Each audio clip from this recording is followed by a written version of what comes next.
En primera plana, Carlos Herranz. Bienvenidos y bienvenidas a En Primera Plana, un programa de Radio Francia Internacional y de France 24. Verán, esta semana dejamos a un lado la actualidad de trazo grueso para tratar un tema de estos de fondo de armario, un tema temporal, pero desde luego que nos influye muchísimo en la sociedad actual. Los influencers, ¿son los nuevos referentes sociales? Para ello nos acompañan tres invitados en este estudio que ya les presento. Ángela Cubillos, abogada especializada en nuevas tecnologías y muy acostumbrada además a realizar contratos con influencers. Bienvenida. Muchísimas gracias, Carlos, por la invitación. Armando Valdés Zamora es profesor en la Universidad París-Est-Créteil. Bienvenido, Armando. Buenos días, muchas gracias. Profesor Valdés. Y también nos acompaña Sofía Viramontes, periodista independiente. Bienvenida. Gracias, Carlos. Los influencers, hoy nuestro asunto en Primera Plana. Un influencer es alguien que influye, valga la redundancia, en los temas por sus ideas, gustos, costumbres o forma de vida, aunque la RAE insiste en aconsejar que evitemos el anglicismo y llamemos a este tipo de personas con palabras más castizas, influyentes, influidores o influenciadores. Su presencia en redes sociales los hace cercanos a los jóvenes, tanto para bien, porque entre ellos pues, puede haber buenos prescriptores culturales, o del mundo del arte, o las tecnologías, o del aprendizaje, pero también para mal. No son pocos los que dan consejos de salud sin ningún tipo de conocimiento, simplemente proyectan una imagen de lujo banal que luego crea condicionantes entre adolescentes. Cada vez más países se han lanzado a elaborar una ley para regular la actividad de los influencers, para evitar que, por ejemplo, se salten las leyes publicitarias en campos como el tabaco o el alcohol. Repasemos lo que dice la prensa. Portal Radio Televisión Española. El impacto de los influencers en la alimentación, que están cambiando, dice, incluso nuestros hábitos a la hora de comer. Washingtonian dedica esta portada a las 500 personalidades que más influencia tienen para moldear políticas. The Loop dice que los influencers moldean discursos en el conflicto actual en Medio Oriente. Luego vamos a hablar también de esas implicaciones políticas. Pero antes, Ángela, ¿qué implica ser influencer en la actualidad? ¿Y cuáles son sus principales funciones? ¿A partir de qué número de followers, como se dice coloquialmente, podemos hablar de ser un influencer? Okay. Pues un influencer es un generador de contenido y desde el punto de vista jurídico, que es mi competencia, un influencer genera una práctica comercial. Y esta práctica comercial incluso ha sido definida en la ley francesa, recientemente promulgada en el 9 de junio del 2023. Y la ley francesa justamente realiza una definición de lo que se puede considerar como un influencer. Un influencer puede ser una persona natural o jurídica, es decir, que las compañías también pueden ser influencer, que obtiene una remuneración, puede ser pecuniaria o puede ser en especie.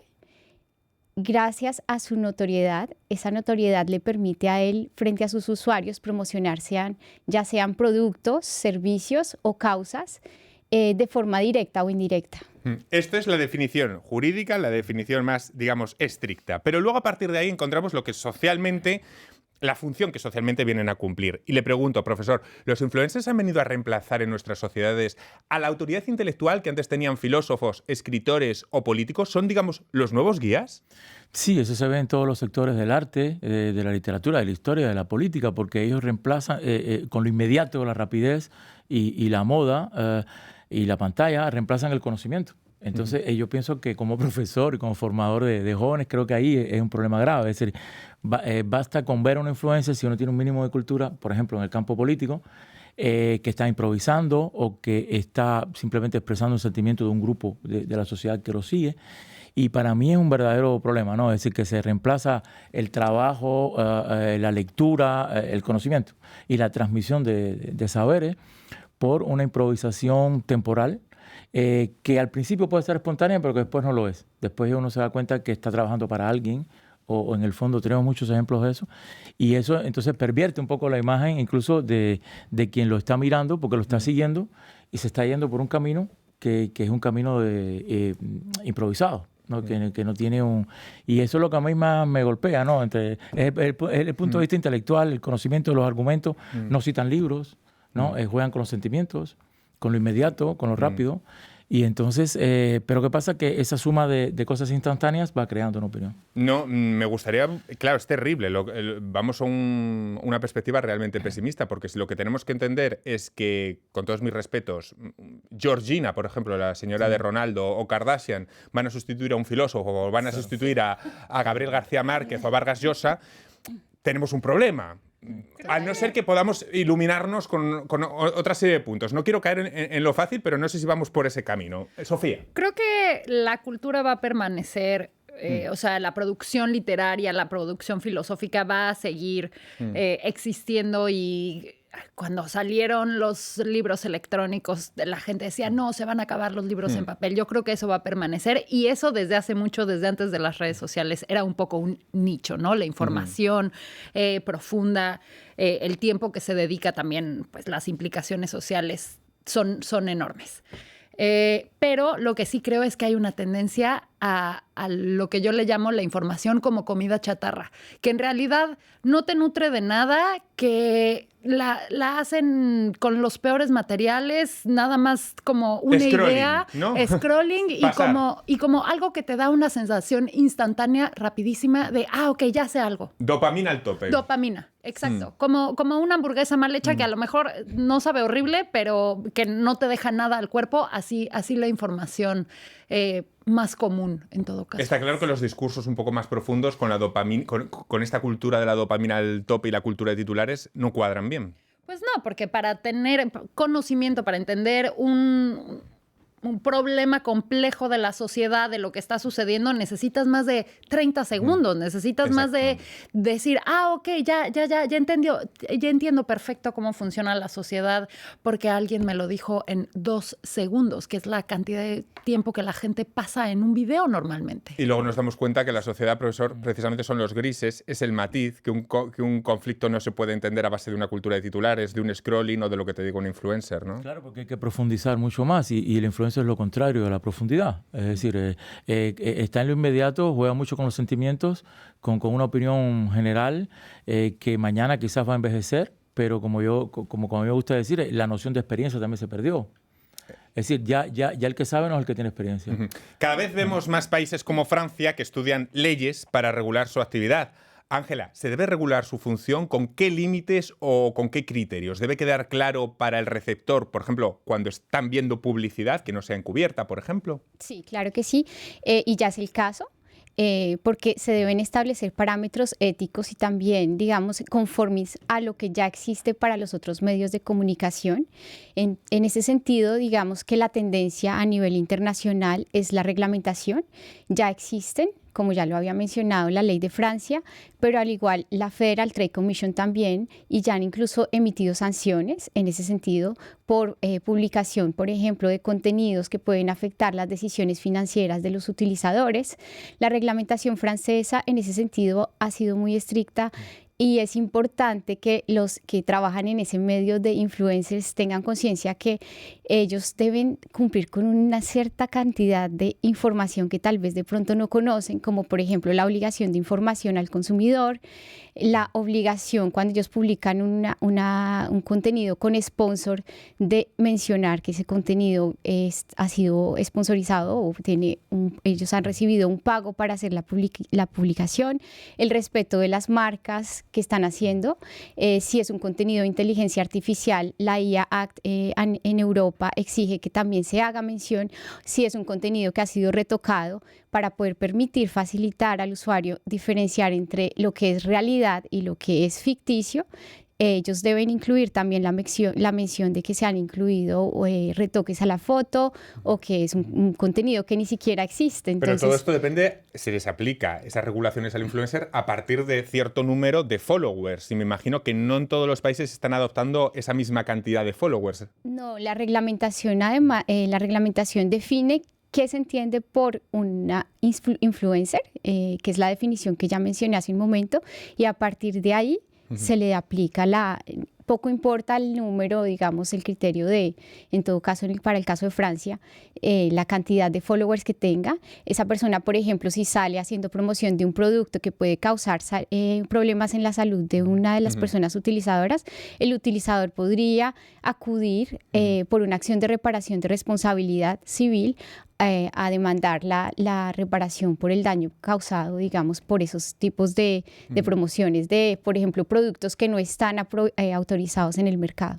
¿Qué le parece que se regule todo esto, Armando? Sí, bueno, ahí estamos en un viejo conflicto, ¿no? Es decir, porque hay algo nuevo que llega, uno tiene una reacción, ¿no? Sí. Bastante conservadora de retener. Yo pienso que sí, que hay que regular, pero bueno, según lo que estuve leyendo, a veces ellos van cambiando. Es decir, cuando pierden dinero, pensaban perder dinero por las regulaciones, bueno, entonces van a TikTok, buscan otras plataformas o hacen un canal individual. Entonces, la regulación, hasta cierto punto, un poco que ellos logran escapar a esta regulación. Y yo pienso que sí, que todos estamos de acuerdo con la regulación, pero es algo que no va a desaparecer fácilmente y que va a adquirir otras formas, quizás. Uno de los causantes puede ser la fragmentación y el debilitamiento de los medios tradicionales de comunicación. Mirémonos, hagamos autocrítica, Sofía. ¿Esto ha influido en el auge de los influencers? Absolutamente. Y creo que el asunto es que la gente no confía en la información que se le da. Y esto también ya está pasando con los influencers, ¿no? Mucha gente dice hay una crisis de influencers porque ya tampoco se les cree, porque ya fueron cooptados también por el capitalismo y entonces todo es publicidad. Y lo mismo con los medios. Hay intereses detrás, ¿no? Hay intereses de quiénes son los dueños, qué es lo que se dice, qué es lo que no se dice. Eso sucede en todas partes, en cualquier medio, porque pues todos vivimos de nuestro trabajo, porque así funciona el capitalismo. Y entonces quienes consumen dicen, no, pues yo no les creo a ellos porque nada más me dicen lo que les interesa que sepamos. Lo que pasa es un poco un discurso también conspiranoico, porque cualquier crítica a un gran medio de comunicación debe estar ahí, ¿por qué no? Afrontarla. Pero, hombre, que la panacea sea lo que te cuenta un influencer en una story, informarte así, habría que ser también bastante crítico con ello, ¿no? Totalmente. No sé si piensan que a partir de la COVID, de la pandemia, supuso un auge en perfiles y plataformas de entretenimiento, de cocina, de bienestar. No sé si fue el estallido también de la COVID lo que supuso esa explosión de los influencers. ¿Cómo ven este condicionante a partir de la pandemia? ¿No creen que ha subido un montón este tema a partir de entonces? Es muy fácil, por ejemplo, los estudiantes, las promociones de estudiantes, ¿no? Es decir, el estudiante ya actual, que estamos en 2024, ya no está muy seguro uno si pasó el bachillerato o no, si lo pasó a distancia. Entonces el comportamiento ha ido cambiando por esa reducción de espacio. Por ejemplo, se mueven menos, quieren viajar menos al extranjero para estudios y evidentemente físicamente incluso estáticamente están con el teléfono y están bajo la influencia que antes estuvieron en la casa, ¿no? Eso se trasladó. Sobre ese punto me parece importante mencionar que nosotros estamos asistiendo a un fenómeno social que es el de la sociedad líquida. Sí. Tenemos acceso a tanta información Kim Jong-un, el filósofo coreano, eso lo ha tratado mucho. Exactamente, que hoy vemos y mañana ni siquiera recordamos porque nuestra memoria también está siendo líquida. Líquida completamente, yo siempre lo digo, de todas las fotos que vemos al cabo del día en Instagram, ¿cuántas recordamos cuando nos vamos a acostar? Ninguna, ¿verdad? Vamos a hacer una breve pausa y enseguida volvemos para tratar un tema muy interesante, los influencers, por ejemplo, y el mundo de la política. ¿Cómo están entrelazados hasta ahora?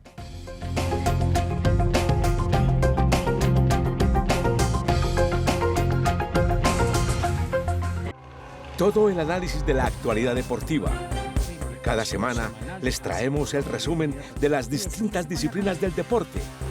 Deportes Domingo, un recorrido por las competiciones más importantes que emocionan al planeta. Deportes, cada semana en directo en France 24 y France24.com. En France24.com, siga nuestra transmisión en vivo.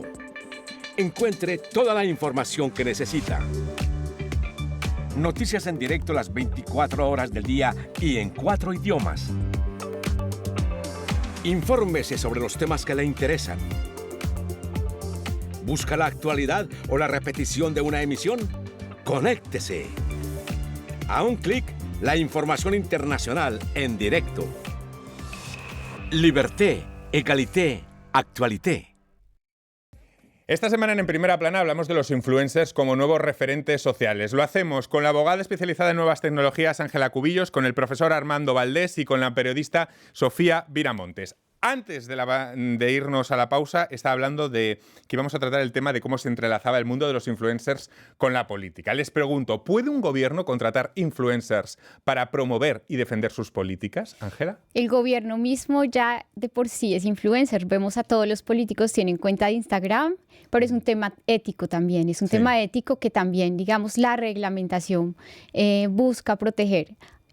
No quiero ser, digamos, alarmista, pero hay que crear conciencia que hubo incluso un grupo de trabajo cuando se trabajó sobre el IA Act de personas muy especializadas que saben que las personas, los usuarios pueden ser manipulados y esa manipulación, por ejemplo, en temas electorales es muy delicada.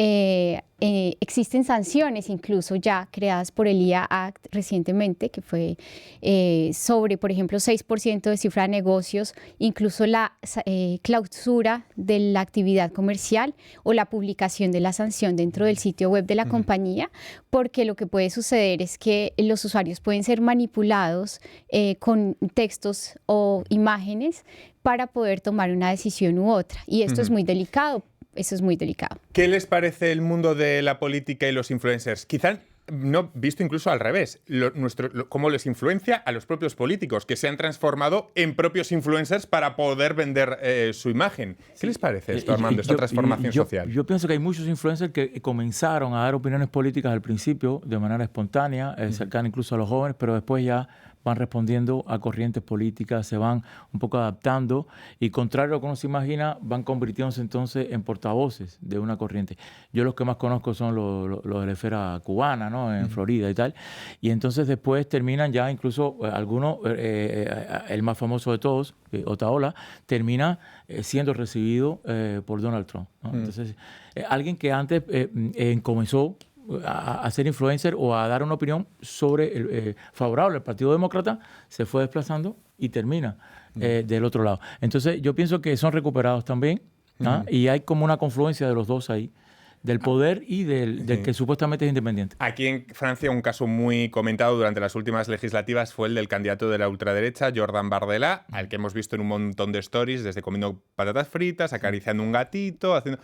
Son escenas de la vida cotidiana que hoy en día cualquier asesor de comunicación le dice al candidato que le ayuda con cierto segmento de la población. ¿Qué dice eso de nuestra sociedad? Cuando ya el programa no importa tanto, sino esas escenas de influencer. Y Sofía. es que creo que esto retoma lo que decíamos antes de la pausa de la sociedad líquida y de que ya las plataformas, este asunto de compartir todo el tiempo, lo que sea que estés haciendo, ya es parte de la cotidianidad, de la normalidad. Ya todo el mundo enseña lo que está comiendo, si va al baño, si no va al baño, si desayuna, si no, y es un oversharing general.